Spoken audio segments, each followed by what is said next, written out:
Goes on to say Sophie Cunningham had a memorable first season with the Indiana Fever in 30 games, played in the 6'1" average guard, averaged 8 points and 3 rebounds, 1.2 assists, 1.2 steals, and 1.7 triples in 25 minutes per contest. Unfortunately, Sophie Cunningham's campaign was cut short due to injury. Sophie Cunningham was the most Googled women's basketball player of 2025. Not Caitlin Clark, not Angel Reese, not Paige Bickers. Sophie Cunningham, a role player who averaged 8 points per game, beat out the biggest names in women's basketball, and now the Indiana Fever might be walking away from her. That decision tells us everything about what's really happening inside that organization. And pretty much the worst thing that could have happened to the team, bro. Started with Caitlin and went all the way down the pipeline, man. Goes on to say Cunningham deal with the Fever was for 1 year. So yes, when Amber Cox did the Sophie deal, it was a 1-year deal. She is now set to enter free agency. Once the window officially opens on February 1st, the Fever will need to negotiate a new contract to keep her in Indiana for the 2026 season. Now, before we get into this, I heard, because I still be hearing stuff. Y'all ain't got. Here's what the Fever's official statement won't tell you. Yes, Sophie tore her MCL in August. Yes, she's rehabbing in Indiana right now. Yes, her 1-year contract is expiring, but none of that explains why the front office allegedly wasn't feeling her energy during the season. That phrase, wasn't feeling her energy, that's not about basketball performance. That's about something else entirely. The Fever signed 4 players who got injured last season. Caitlin Clark dealt with an ear injury. Multiple rotation players went down. It was catastrophic for their playoff run. But Sophie's the only one whose future is being questioned this publicly. So what made her different? Again, but with that being said, man, Sophie Cunningham allegedly, the Indiana Fever front office ain't feeling Sophie Cunningham. They wasn't feeling the tactics she was doing. They felt as if Sophie Cunningham was doing a lot of bad press for the team. And me personally, I don't think Sophie Cunningham will be on the Fever 2026 season. I hope I'm wrong. God, please let me be wrong, because she is from my home state here in Missouri. But from what I was hearing during the season, at the conclusion of the season, is that they don't really feel Sophie energy. Bad press for the team. That's the phrase that keeps coming up in conversations about Sophie's time in Indiana. The front office felt she was doing bad press for the organization. Now think about what that means.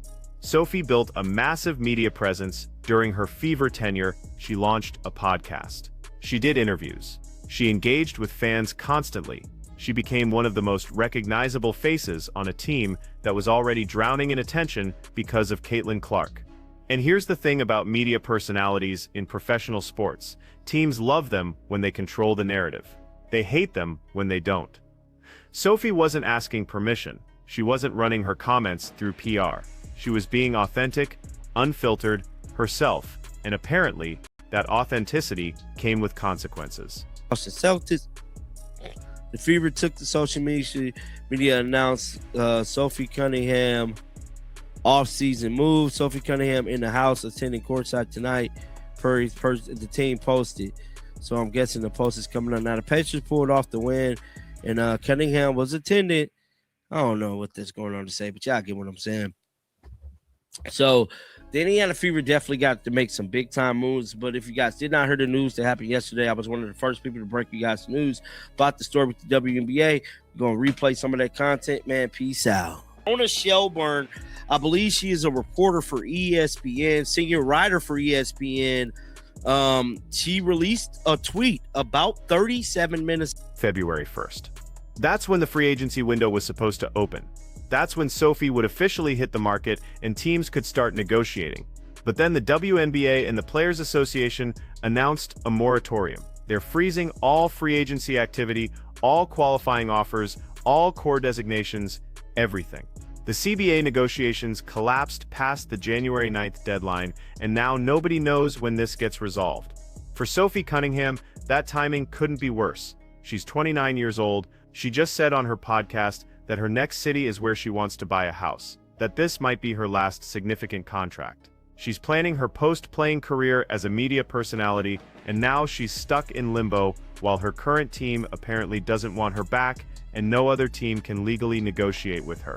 But here's what makes this moratorium particularly ugly. The league and union agreed to it late Monday night, around 11 p.m. Eastern Time. The union initially felt the league's proposal contained unnecessary language beyond just delaying free agency. They had to negotiate the terms of the freeze itself. Think about that. They can't agree on a new CBA, so they had to negotiate an agreement about not agreeing. And while they're playing these games, players like Sophie are watching their careers hang in the balance. Is a temporary authorized suspension of an activity or legal obligation like halting debt payments, construction, or certain laws to provide a pause for review, reconstruction, or to address an urgent issue. The common types including financial debt relief, building development, and legal government capital fishing suspension, offering temporary relief but potentially increasing debt as interest. So from my understanding, based off this little moratorium thing, hopefully I'm saying that right, they have decided to do, this is not giving us a 2026 season. I do want to be clear there. I believe they reached an agreement to base this, just a proper word to status quo. That phrase keeps appearing in every statement about these negotiations. The conditions of the current CBA remain in place during this period of status quo. But what does status quo actually mean when you're a free agent who can't negotiate? What does it mean when teams can't send qualifying offers? What does it mean when core designations are frozen? It means uncertainty. It means players can't plan their futures. It means coaches can't build their rosters. It means the 2026 season is genuinely in jeopardy, and everyone's pretending it's not. The league tried to spin this moratorium as progress. They reached an agreement, they said.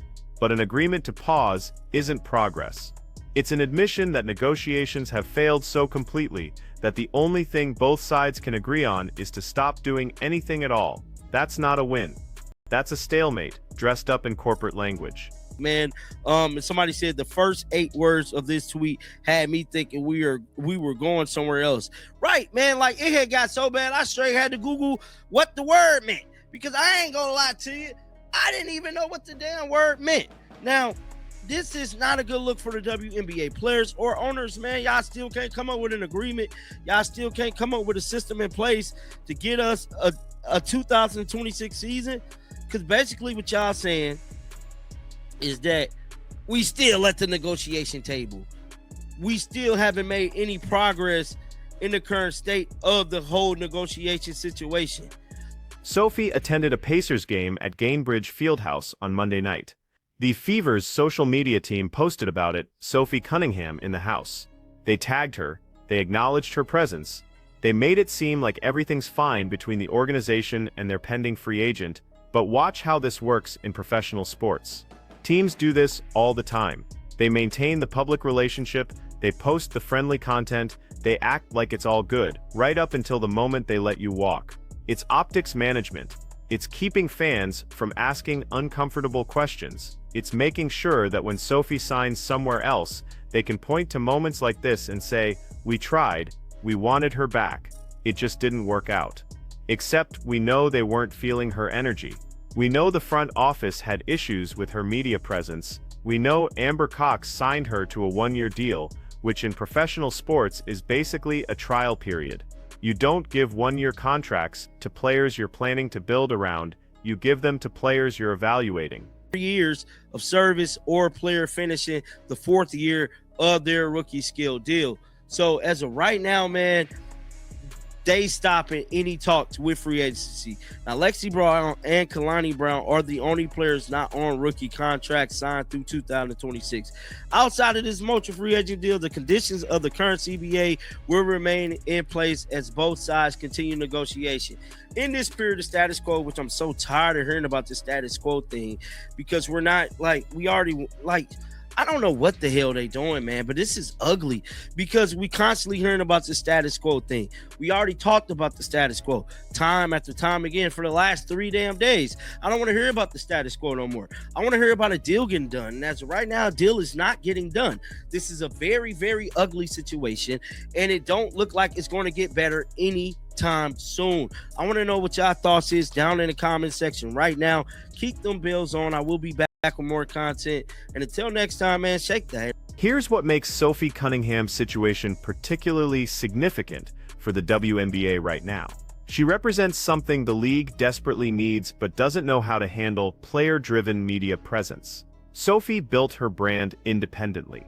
She didn't wait for the league to market her. She didn't rely on traditional media coverage. She created her own platform, her own audience, her own revenue streams, and she did it while being a role player, not a superstar. That's supposed to be the dream scenario for the WNBA: players taking initiative, building the league's profile, engaging fans directly. But here's the problem. When players control their own narratives, they say things organizations can't control. They express opinions that might not align with team messaging. They create storylines that front offices didn't approve. And suddenly, that independent media presence becomes bad press for the team. Think about what the Fever went through last season. The Caitlin Clark phenomenon brought unprecedented attention. Record viewership, sold-out arenas, national media coverage. But it also brought scrutiny. Every decision got analyzed. Every controversy got amplified. Every internal issue became public, and Sophie, with her podcast and her social media presence and her willingness to speak candidly, was right in the middle of that attention. Did she say something specific that crossed a line? Did she reveal information the team wanted kept private? Did she criticize decisions publicly? We don't know, but we know the front office wasn't happy. And in professional sports, when management isn't happy with a role player's off-court presence, that player usually doesn't get re-signed. It doesn't matter how good you are at basketball. It doesn't matter how popular you are with fans. What matters is whether you're seen as someone who makes life easier or harder for the people making decisions. Sophie's from Columbia, Missouri. She just finished a basketball clinic there. She's rehabbing her torn MCL. She's planning her next chapter. And she's doing all of this while her professional future is completely frozen because the league and its players can't agree on basic business terms. The moratorium means no team can officially contact her. No negotiations can happen. No offers can be made. But you better believe conversations are happening. Agents are talking to front offices. Teams are evaluating their cap situations. General managers are making lists of priorities for when this freeze ends. And Sophie's name is on those lists. The question is whose list she's at the top of, and whether Indiana's is one of them. Here's what we know about the Fever's situation heading into free agency. They have Caitlin Clark locked up on her rookie contract. That's their foundation. Everything else is negotiable. They need to build a roster that maximizes her prime years, which means they need veterans who can contribute immediately, not projects. Sophie, when healthy, is exactly that kind of player. She's a proven three-point shooter. She plays physical defense. She understands her role. She doesn't need plays called for her. But she also comes with baggage now. The perception, fair or not, is that she created friction with the front office, that she prioritized her media career over team interests, that her presence brought complications the organization didn't want to deal with. And in the WNBA, where roster spots are limited and every decision matters, teams will absolutely walk away from productive players if they think the off-court situation isn't worth it. So what happens next? If the moratorium ends in the next few weeks, Sophie hits free agency and finds out which teams actually want her. If it drags on, she's stuck in Indiana, rehabbing an injury, unable to plan her future, watching other players in the same situation. And if negotiations completely collapse and we're looking at a canceled or delayed 2026 season, she's 29 years old, losing a year of her prime earning window. The broader implication here is about how the WNBA treats player empowerment. The league talks constantly about wanting players to build their brands, to engage with fans, to create content. But when players actually do that, when they build significant followings in independent platforms, suddenly there are consequences if they say the wrong thing or create the wrong narrative. That's not empowerment. That's controlled empowerment. That's, you can have a voice as long as we approve what you say with it. Sophie Cunningham was the most Googled women's basketball player of 2025. She accomplished something incredible. She made herself relevant in a league that struggles to make anyone not named Caitlin Clark or Angel Reese relevant. She found an audience. She built a platform. She created value for herself beyond her on-court production. And her reward might be getting pushed out by the team that benefited from all that attention. So here's the question, was it worth it? If you're Sophie looking back at this season, knowing what you know now about how the front office felt, would you do it differently?